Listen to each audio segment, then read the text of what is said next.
2026 December లోపల Indian prime మినిస్టర్గా యోగి ఆదిత్యనాథ్ రావటం జరుగుతుంది. జై శ్రీరామ్.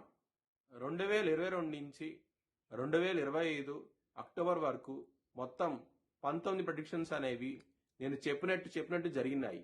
అవన్నీ కింద డిస్క్రిప్షన్ లో ఇవ్వటం జరుగుతోంది. వృశ్చిక రాశికి అధిపతి కుజుడు. వృశ్చిక రాశిలో అనురాధ 4 పాదాలు, జ్యేష్ఠ 4 పాదాలు, విశాఖ 4వ పాదం ఉంటది. ఈ నక్షత్రం వాళ్ళందరికీ నేను చెప్పే సంవత్సర ఫలితాలు వర్తిస్తాయి. ఈ సంవత్సరంలో వృశ్చిక రాశి వారికి ఆదాయం 11గా ఉన్నది, వ్యయం అనేది 5గా ఉన్నది, రాజ్యపూజ్యం 2గా ఉన్నది, అవమానం అనేది 4గా ఉన్నది. వృశ్చిక రాశి వారికి కుటుంబ పరంగా మాత్రం ఈ సంవత్సరంలో చాలా ఇబ్బందులుంటాయి. చాలా జాగ్రత్తగా ఉండండి. శని దశమ దృష్టి కుటుంబ స్థానం మీద పడుతోంది, 2వ స్థానం మీద పడుతోంది. గురువు గారి దృష్టి ఉన్నా సరే ఇబ్బందులు అనేవి ఉంటాయి. కుటుంబ పరంగా మాత్రం కొంచెం జాగ్రత్తగా ఉండండి. మరీ ముఖ్యంగా జూన్ నుంచి అక్టోబర్ సమయంలో చాలా జాగ్రత్తగా ఉండండి. కుటుంబ పరంగా గురు దృష్టి కూడా కుటుంబ స్థానం మీద ఉండదు ఆ సమయంలో. దాని మూలంగా ఇబ్బందులు అనేవి ఉంటాయి. చాలా జాగ్రత్తగా ఉండండి. ధనపరంగా మీకు జూన్ నుంచి అక్టోబర్ సమయంలో మాత్రం ఇబ్బందులు అనేవి ఉంటాయి. జనవరి నుంచి జూన్ మధ్య సమయంలో ఖచ్చితంగా డబ్బు అనేది చేతికి అందుతుంది.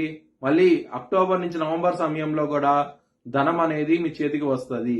కానీ జూన్ నుంచి అక్టోబర్ సమయంలో మాత్రం ధనపరంగా ఇబ్బందులు అనేవి ఉంటాయి. కొంచెం జాగ్రత్త తీసుకోండి. లవర్స్ కి అక్టోబర్ సమయం నుంచి నవంబర్ సమయంలో చాలా బాగుంటది. మీకు మంచి ఫలితాలంటూ ఉంటాయి. ఆ సమయంలో మాత్రం చాలా ఆనందంగా అవుతే ఉంటారు లవర్స్ అవుతే కనుక. ఆ సమయంలో హెల్త్ పరంగా మీకు చాలా ఇంప్రూవ్మెంట్స్ అంటూ కనబడతాయి. అక్టోబర్ వరకు కొంచెం జాగ్రత్తగా ఉండండి. మానసిక సమస్యలు అంటే స్ట్రెస్ లాంటివి ఎక్కువ అవటము, ఎసిడిటీ, బరువు పెరగటము ఇలాంటివి ఎక్కువ అయ్యే అవకాశం ఉంటుంది అక్టోబర్ వరకు.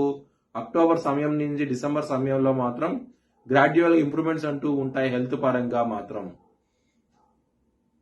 బిజినెస్ పరంగా ఈ సంవత్సరం అనేది పెట్టుబడి పెట్టుకుంటే కనుక చాలా తక్కువ పెట్టుకోండి. ఎక్కువ పెట్టుబడి పెట్టి ఇబ్బందులు పడే అవకాశాలు ఎక్కువగా ఉన్నాయి. ఈ సంవత్సరంలో మాత్రం కొంచెం జాగ్రత్తగా చూసుకోండి.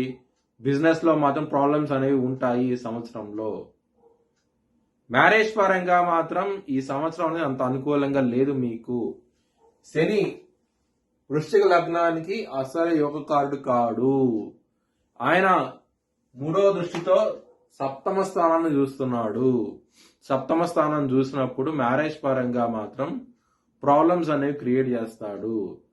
దాని నుంచి అధిగమించాలనుకుంటే కనుక మీరు హనుమాన్ చాలీసా, దక్షిణామూర్తి స్తోత్ర పారాయణాలు చేస్తే కనుక ఖచ్చితంగా మీరు విజయం సాధిస్తారు. మీరు మ్యారేజ్ పరంగా ఇంప్రూవ్మెంట్స్ అంటూ చూస్తారు. ఇవి కనుక మీరు పారాయణం చేస్తే కనుక రోజును మీకు మంచి ఫలితాలు ఉంటాయి. చాలా ఆనందంగా అవుతూ ఉంటారు. కానీ కుటుంబ సభ్యులతో మాత్రం ఈ సంవత్సరం అనేది చాలా ఇబ్బందులు అవుతూ ఉంటాయి.